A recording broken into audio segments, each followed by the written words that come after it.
Bueno, vamos a ver el concepto de fasor. Bueno, el fasor nosotros lo vamos a utilizar como una herramienta para calcular, es una herramienta matemática que nos va a servir para calcular circuitos eléctricos, no hay más.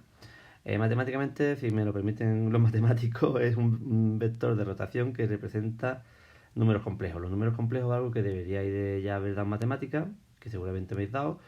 Recordar que los números complejos tienen dos formas de representarse, a través de la forma polar, la forma binómica. Miradlo los apuntes de matemáticas y si no me lo comentáis, lo vemos antes de empezar con la resolución de circuitos de corriente alterna.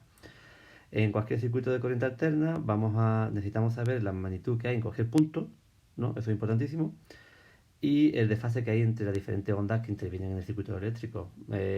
Profe, ¿por qué es importante el desfase? El desfase es importante porque si estudiamos bien ese desfase podemos optimizar la generación y distribución de energía eléctrica. Podemos hacer que optimizar el consumo de energía eléctrica. Abaratamos costes. Podemos utilizar el fasor porque el fasor como herramienta porque la frecuencia en los circuitos de corriente alterna es constante. Es decir, recordamos de las clases anteriores que esto es un ciclo y en corriente alterna este ciclo se repite 50 veces por segundo. Y esa es la frecuencia, 50 Hz. Bueno, un fasor en sí no es más que un vector que gira. Lo que pasa es que vamos a ver qué caracteriza el fasor. En la posición inicial, donde la onda... Bueno, un fasor es una representación gráfica de una onda senoidal. Es una representación vectorial gráfica que representa la onda senoidal. En el momento de inicio, donde comienza la onda su semiciclo positivo, este es el semiciclo positivo y este es el semiciclo negativo de la onda, ¿verdad? Todo completo es el ciclo. Donde comienza el semiciclo positivo, en este punto de referencia, el fasor se sitúa en el eje de referencia, que es parte del eje X, el eje de referencia. Y esta es la posición de este fasor. U es la magnitud eléctrica, voltaje en este caso. Este fasor que representa esta magnitud eléctrica, el voltaje, ¿no? Por ejemplo. Y está en esta posición inicial. El fasor va a ir girando, vamos a poner otro color, por ejemplo este, el fasor va a ir girando 50 veces por segundo, dando la vuelta 50 veces por segundo, gira en sentido antihorario. Entonces él va tomando todas las posiciones, por ejemplo hasta esta, que es más significativa, ¿no? Y aquí se va a encontrar el fasor, pasado un tiempo, se va a encontrar el fasor ahí, el fasor U. Esta posición en la representación vectorial corresponde a esta posición en la representación de la onda senoidal. El fasor va a seguir girando, vamos a poner otro color, por ejemplo este, va a seguir girando hasta llegar a esta posición más significativa, va a tomar todas las posiciones, hasta llegar a esta posición que corresponde en la gráfica de la onda senoidal a esta de aquí. Y sigue girando, va a tomar esta otra posición más significativa con otro ángulo con respecto a la referencia que va a corresponder a esta parte de aquí y ya por último vuelve otra vez a pasar por cero la onda y el fasor a pasar por el eje de referencia. Muy bien. Estos ángulos de aquí se llaman phi y es el desfase que tiene el fasor con respecto al eje de referencia o con respecto a otra magnitud, ya lo iremos viendo.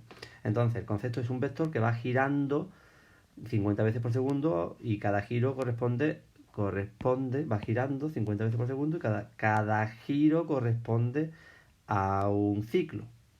Lo vamos a ver mejor en estas representaciones de aquí.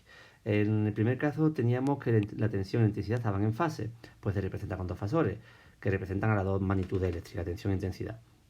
Para la representación de la magnitud tensión tenemos el fasor este en morado y la intensidad el fasor en verde. Los dos van a girar a la vez, puesto que los dos a la vez pasan por el cero, alcanzan el máximo, vuelven a pasar por el cero, alcanzan el mínimo, los dos en el mismo tiempo. Entonces, estos dos fasores, los dos acoplados, van a girar un ciclo completo, es una vuelta completa del fasor, de los fasores. Están en fase. Entonces, cuando la tensión y la intensidad están en fase, se representan por los dos fasores de esta forma y van girando. Bien, en el caso del condensador, vemos que cuando el fasor está en el eje de referencia, cuando pasa por este punto que habíamos marcado, cuando comienza su semiciclo positivo, está en el eje de referencia. ¿Qué pasa con la intensidad? Que en este punto significativo, el inicio, la intensidad está en el máximo de su semiciclo positivo. Si miramos aquí, en el máximo de su semiciclo positivo correspondía esta posición, pues por eso se representa aquí. Entonces, ahí, si os dais cuenta, la intensidad va adelantada 90 grados o pi medio con respecto a la tensión. Si hacemos un esfuerzo mental y pensamos en estos dos fasores que giran a la vez, pero siempre manteniendo este desfase, va a pasar en la siguiente vuelta, pasa primero la intensidad y después la tensión por el eje de referencia. Y la siguiente vuelta igual, y así siempre pasa primero la intensidad con respecto a la tensión. Es otra forma de representar estas ondas senoidales. La intensidad adelanta 90 grados o pi medio a la tensión. Pues aquí análogamente lo mismo. Si miramos el punto de referencia que corresponde a la posición del fasor con respecto al eje de referencia, estamos observando de que cuando comienza el semiciclo, o sea, en este punto, la intensidad está en su semiciclo negativo en el máximo. Si miramos esta posición, correspondía a esta de aquí, por eso el fasor se encuentra en esta posición. Ahí lleva un retraso de 90 grados o pi medio con respecto a la tensión. Si pensamos en que los dos fasores giran a la vez, vemos que primero pasa la tensión y después la intensidad. Es decir, la intensidad está retrasada a 90 grados con respecto a la tensión. Bueno, veis que es algo sencillo, pero que nos va a ayudar muchísimo a calcular circuitos donde tengamos diferentes componentes reactivos. RLC, que son los que provocan, sobre todo, componentes reactivos capacitivos e inductivos, que son los que provocan los desfases. Bien, en los fasores tenemos que tener en cuenta en los fasores lo siguiente. Vamos a poner aquí este color mismo. El fasor va a quedar definido por dos aspectos, por su magnitud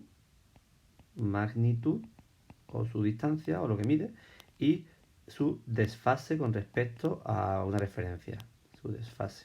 Si hacemos un dibujo ahora cualquiera de un fasor cualquiera, en una situación cualquiera, pues veremos que este fasor viene definido por su magnitud, por la magnitud y por el desfase con respecto al eje de referencia o a otro fasor. En este caso, nosotros vamos a utilizar, ya lo he dicho antes, siempre el ángulo phi. Bueno, ahondaremos un poco más en el tema de los fasores cuando abordemos resolución de circuito RLC en corriente alterna. Utilizaremos los fasores para que nos ayude. Ya veréis qué fácil es. Importante repasar los números complejos, su representación polar y su representación binómica. Cómo pasar de polar a binómica y de binómica a polar. De todos modos, lo repasaremos antes de comenzar el ejercicio, pero os lo puedo mandar como tarea para que rescatéis apuntes de matemáticas y lo veáis. ¿Vale? Bueno, chavales, pues nos vemos en el siguiente vídeo. Venga, a seguir en casa y a seguir fuerte. Un abrazo.